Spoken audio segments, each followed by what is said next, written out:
আসসালামু আলাইকুম রহমতুল্লাহি ওবরকাতুহু। সম্মানিত দর্শক, রাষ্ট্র ক্ষমতা লাভ, সিংহাসনে আরোহণ, রাজা হিসেবে রাষ্ট্র পরিচালনা, প্রজাদের ভালোবাসা পাওয়া, প্রজাদের কল্যাণ সাধন করা, প্রজাদের হৃদয়ে তা কিংবা তাদের মানসপটে কিংবা মস্তিষ্কে দীর্ঘ সময় ধরে ভালোবাসায় জাগরুক থাকা, এটি একটি সৌভাগ্যের বিষয়।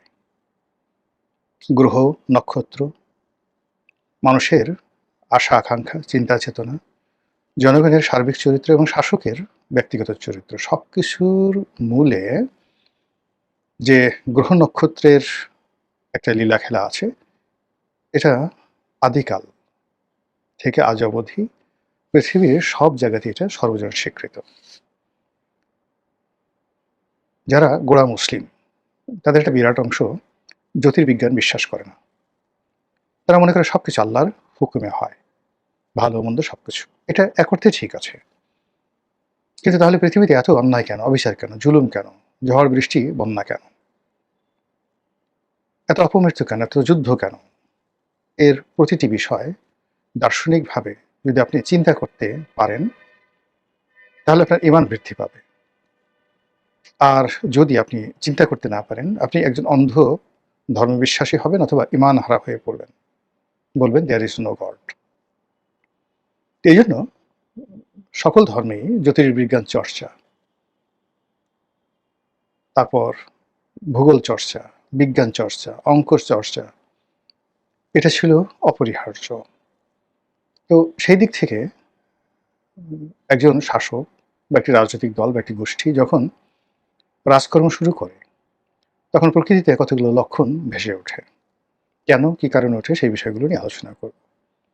তো এই যে গ্রহ নক্ষত্রের বৃহস্পতির যে নড়াচড়া, রাজার সৌভাগ্য প্রজাদের দুর্ভাগ্য, প্রজাদের সৌভাগ্য রাজার সৌভাগ্য, বা প্রজাদের সৌভাগ্য রাজার দুর্ভাগ্য, এই বিষয়গুলো কিভাবে হয়, এই বিষয়গুলো নিয়ে আলোচনা করব। তার আগে এক কথায় বলে নেই, এবার যে বিএনপি ক্ষমতায় এলো, এই ক্ষমতায় আসাটা অ্যাবসলিউটলি একটি আসমানি ফয়সালা ছিল। কিন্তু কেন জানি বা কী কারণে জানো, এই আসমানি ফয়সালাটি বিএনপির জন্য বুমেরাং হতে চলেছে। অবস্থা দৃষ্টে মনে হচ্ছে বিএনপি ইতিহাসের জঘন্যতম যে দুর্ভাগ্য, সেই দুর্ভাগ্যের কবলে পড়েছে। ডানে গেলে বিপদ, বামে গেলে বিপদ। এবং মাত্র এই যে 18 মাসে, শেখ হাসিনার পতনের পরে প্রথম 18 মাস, এই 18 মাসে বিএনপির কর্মকাণ্ড, চিন্তা চেতনা সবকিছু, তাদের উপর যে অর্পিত দায়িত্ব বা তাদের উপর যে নিয়ামত আল্লাহ দিয়েছিলেন, সে দায়িত্বের বরখেলাপ করা হয়েছে, নিয়ামতের খেয়ানত করা হয়েছে। এত কিছুর পর আবার বিএনপি যে ক্ষমতায় এলো, সেই ক্ষমতায় আসার জন্য তারা আল্লাহর প্রতি নির্ভর না করে পৃথিবীর অনেক মানুষের প্রতি নির্ভর করেছে।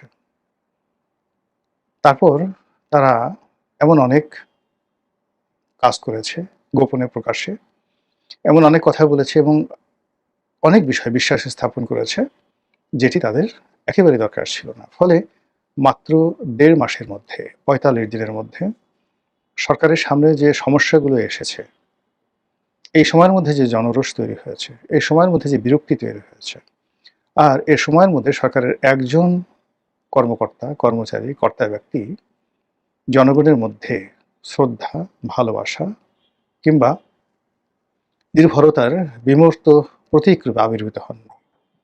আচ্ছা, আপনি বলেন তো, বিএনপির কোন লোকটিকে দেখে আপনার মনে হয় ধার্মিক, 5 ওয়াক্ত নামাজ কালাম পড়ে, অন্তরের অন্তঃস্থল থেকে আপনি তাকে ভক্তি করেন, শ্রদ্ধা করেন?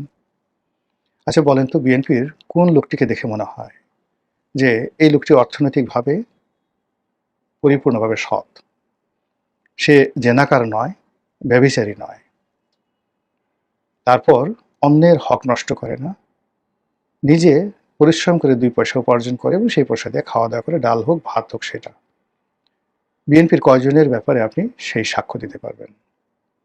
আবার যদি বলা হয় যে আচ্ছা বলেন তো, বিএনপির কে কে চাঁদাবাজি করেছে, কে কে মাস্তানি করেছে, কে কে অন্যের হক নষ্ট করেছে, কে কে রাষ্ট্রের হক নষ্ট করেছে, কে কে চোখে মুখে মিথ্যা কথা বলে, আর কে কে অভিনয় করে, মুনাফিকি করে? আপনি দেখেন তো, কয়জনের নাম বলতে পারেন বা কয়জনকে দেখেন? তাহলে বুঝতে পারবেন যে কেন আল্লাহর দেয়া একটি নিয়ামত, আল্লাহর দেয়া একটি সুযোগ, সেটি একটি রাজনৈতিক দলের জন্য দুর্ভাগ্য, দুর্ভোগ এবং দুর্দশায় পরিণত হয়ে গেল। ধরুন বিএনপি ক্ষমতায় এলো। আসার সঙ্গে সঙ্গেই শুরু হয়ে গেল ইরান এবং ইসরায়েল যুদ্ধ, ইরান এবং আমেরিকা যুদ্ধ। এবং এই যুদ্ধে বাংলাদেশে আসলে কোনো অবস্থাতেই নেতিবাচক কোনো কিছু হওয়ার সম্ভাবনা ছিল না। পেট্রোলের পর্যাপ্ত মজুদ আছে, ডিজেলের পর্যাপ্ত মজুদ আছে, অকটেন প্রয়োজনের চেয়ে বেশি আছে। কিন্তু তারপরেও কেন মানুষের বিশ্বাস সরকার অর্জন করতে পারছে না? সরকার যা কিছু বলছে কেউ বিশ্বাস করছে না, কেউ আস্থা স্থাপন করতে পারছে না। যে যার মতো এতটা বিশৃঙ্খল পরিবেশ তৈরি করছে যে বাংলাদেশের সমস্ত পেট্রোল পাম্পগুলোতে মানুষ মৌমাছির মতো ঘুরছে এবং সরকার যত চিৎকার করছে, চেঁচামেচি করছে, ভয় দেখাচ্ছে, শাস্তি দিচ্ছে, মোবাইল কোর্ট পরিচালনা করছে এবং তাদের দাবিদার মিডিয়া দিয়ে একের পর এক উপর্যুপরি প্রচার প্রপাগান্ডা চালাচ্ছে, কিন্তু পরিস্থিতির উন্নয়ন হচ্ছে না, অথচ এটা কোনো সমস্যা নয়। দ্বিতীয়ত, এই ধরনের যুদ্ধ অতীতে যখন হয়েছে, উন্নত বিশ্বে বা দ্বিতীয় বিশ্বে যখন এই ধরনের সমস্যা হয়, তৃতীয় বিশ্বের চাহিদা বেড়ে যায়। আপনি ধরুন এই যে গত মাসে $4.25 বিলিয়ন, মানে মার্চ মাসে $4.25 বিলিয়ন বিদেশ থেকে রেমিটেন্স এসছে, যেটা আমাদের বাংলাদেশের ইতিহাসে কোনোদিন হয়নি। কেন হলো বলেন তো? এই যুদ্ধের সময় ওই দেশে যারা টুকটাক ব্যবসা বাণিজ্য করতো, ব্যাংকে টাকা পয়সা রেখেছিল, তারা মনে করেছিল যে শেষ, টাকাগুলো তারা এনক্যাশ করে বাংলাদেশে পাঠিয়ে দিয়েছে। এটা হলো প্রথম কাজ। ২ নম্বর হলো এই যুদ্ধের ফলে আমাদের যে প্রবাসী শ্রমিক ভাই যারা ওখানে আছেন, তাদের আয় রোজগার বেড়ে গেছে, কাজকর্ম বেড়ে গেছে। মালিকরা যারা ওখানে সেই কফিল, তারা সবকিছু খুব দ্রুত গুছিয়ে আনতে চাচ্ছে। পালাতে হতে পারে, যেকোনো জিনিস করতে পারে, কিয়ামত হয়ে যেতে পারে। এজন্য মানে কোনো কার্পণ্য করছে না কোনো কাজে। বাবা তুমি এই কাজটা শেষ করে দাও বা এই কাজটা শেষ করো, এই প্রোডাকশনটা শেষ করো। দরকার হলে ১০০ সেই রিয়াল বেশি নাও। এইভাবে কিন্তু তাদের আয় রোজগার বেড়ে যাচ্ছে। আমেরিকার সঙ্গে আমাদের যে বাণিজ্য এই সময়টাতে, সেটাও বেড়ে যাবে। মধ্যপ্রাচ্যে সবকিছু বেড়ে যাবে। কিন্তু তারপর কেন অর্থনৈতিক সংকট থাকবে? তারপর কেন সরকারের যে ব্যবসা-বাণিজ্য থেকে শুরু করে সব জায়গাতে গরমিল দেখা দেবে? এটা তো দেখা দেওয়ার কথা নয়। যখন ইরানে ইরাক যুদ্ধ হয়েছিল দীর্ঘকালীন, আমাদের কি কোনো সমস্যা হয়েছিল? যখন ইরাক কুয়েত যুদ্ধ হলো, তখনও তো আমাদের কোনো সমস্যা হয়নি। বেশ কিছু শ্রমিক ভাইরা সেখান থেকে চলে এসেছিল। কয়দিন পরে যে কয়জন চলে এসেছিল তার কয়েক গুণ আবার আমরা পাঠিয়েছিলাম। কুয়েত থেকে লোক এসেছে, ইরাক থেকে লোক এসেছে, লিবিয়া থেকে লোক এসেছে। কিন্তু পরবর্তীতে দেখা গেল যে কজন ফেরত এসছে তার ১০ গুণ আমরা সেখানে আবার পাঠিয়ে দিয়েছি। এই যুদ্ধ যে পরিণতিটি ডেকে নিয়ে আসছে, সেখানে সংযুক্ত আরব আমিরাতে এখন আমাদের প্রায় ১০ লাখ লোক আছে। এটা যদি অবকাঠামোর উন্নয়ন তাদের করতে হয়, বাংলাদেশ থেকে আরও ১০ থেকে ২০ লাখ লোক নিতে হবে।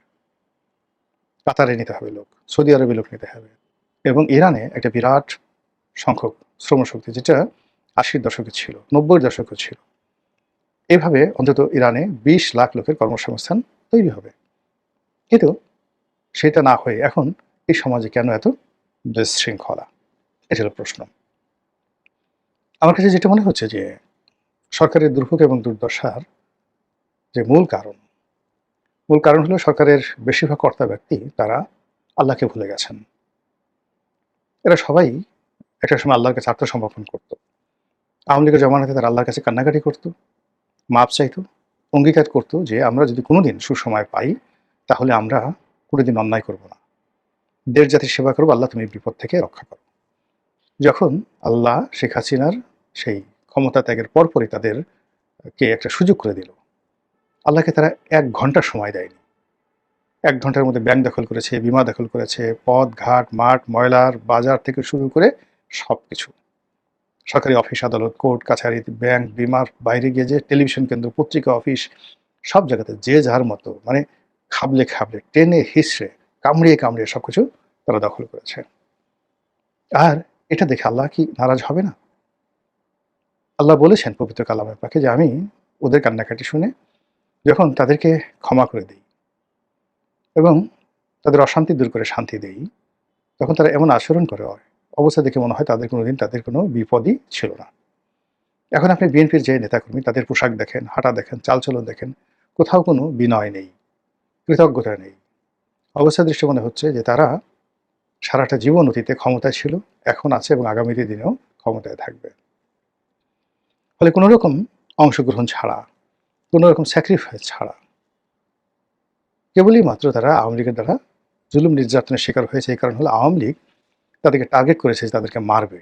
দোষটা ছিল আওয়ামী লীগের। কিন্তু এটি লড়াই করার জন্য, সংগ্রাম করার জন্য, একটি জাতিকে মুক্তি দেওয়ার জন্য বিএনপি যারা নেতাকর্মী তারা সেই কাজগুলো করেনি আওয়ামী লীগ জমানাতে। কিন্তু তারপরেও পরিস্থিতি এমন একটা জায়গাতে ছিল, আল্লাহ রাব্বুল আলামিন তাদেরকে যে সুযোগ দিয়েছে, সেই সুযোগ তারা পেয়েছে। কিন্তু সেই সুযোগ পাওয়ার পর যে আনুগত্য দেখানো দরকার, যে কৃতজ্ঞতা প্রকাশ করা দরকার আল্লাহর প্রতি এবং আল্লাহর বান্দাদের প্রতি, এবং আল্লাহর যে সকল সাহায্যকারী শক্তি রয়েছে যারা বিএনপিকে সাহায্য করেছে, তাদের প্রতি তাদের যে কৃতজ্ঞতা থাকা দরকার, এটা তারা দেখাচ্ছে না। ২ নম্বর হলো যে অনেকগুলো সমস্যা, ছোট, ছোট সমস্যা, কিন্তু অযোগ্য লোকদের কারণে, অথর্ব লোকদের কারণে, যাদের সঙ্গে রাজনীতির সম্পর্ক নেই, যাদের সঙ্গে দেশের সম্পর্ক নেই, যাদের সঙ্গে বিএনপির সম্পর্ক নেই, কেবলই মাত্র কেউ হয়তো কারো আত্মীয়, কেউ হয়তো কারো পছন্দের, কেউ হয়তো কারো আত্মীয়র আত্মীয়, কিংবা কোনো কারণ নেই। এমনি দেখা গেল যে আমার শত্রু গণেশ, তো গণেশের শত্রু পরেশ। পরেশকে আমি মন্ত্রী বানাইলাম গণেশকে শিক্ষা দেওয়ার জন্য। এইভাবে এই যে ১.৫ মাসে এই সরকারের গুরুত্বপূর্ণ পদপদবীতে এইরকম পরেশ, এরকম গণেশ যে সিনড্রোম, সেই সিনড্রোমের অধীনে বহু মানুষ এখানে নিয়োগ লাভ করেছেন। ফলে সরকারি কাজকর্মে কোনো গতিশীলতা আসেনি। এখানে যে সকল বড়, বড় পদপদবীতে রাজনৈতিক নিয়োগ হয়েছে, সেখানে কেউ হ্যাপি নয়। কারো মুখে হাসি নেই। যে দয়া পেয়েছে সেও হাসিতে ভরপুর নয়। আবার অনেকে হয়তো মন্ত্রী, এমপি বানানো হয়েছে, কিন্তু তার পেছনে এমনভাবে ফেউ লাগিয়ে দেওয়া হয়েছে যে সেখান থেকে শুধু দীর্ঘশ্বাস বের হচ্ছে। ফলে কেবলই মাত্র কয়েকজন, গুটি কয়েক ২-৩ জন লোক পুরো সরকার ব্যবস্থায় তারা তাদের মতো হাসছে, ফিরছে, চলছে, কথা বলছে, অ্যাজ ইট ইজ, দুনিয়ার সবকিছু ওকে আছে। কিন্তু বাকি যারা সবাই আছে তারা উদাসীন, আকাশের দিকে তাকায়, ডানে বামে তাকায়, কিন্তু কোথাও তারা স্বস্তির নিঃশ্বাসটি খুঁজে পায় না। ফলে কি হচ্ছে? কোনো কাজে বরকত হচ্ছে না, কোনো কাজে গতিশীলতা আসছে না, এবং আগামীতে শাসন কার্য পরিচালনা করে জনগণের কল্যাণ সাধন করে বিএনপি দীর্ঘমেয়াদে ক্ষমতায় থাকবে, আবার ক্ষমতায় আসবে। এই বিষয়গুলো আজকের দিন পর্যন্ত যে সকল কর্মকাণ্ড হয়েছে, এটার প্রেক্ষিতে যদি বিচার করেন, বিশ্লেষণ করেন, তাহলে আপনি বুঝতে পারবেন যেটা কতটা সম্ভব কিংবা অসম্ভব। মহান আল্লাহ আমাদের সবাইকে হেদায়েত দান করুন এবং হেফাজত করুন। আসসালামু আলাইকুম ওয়া রাহমাতুল্লাহি ওয়া বারাকাতুহু।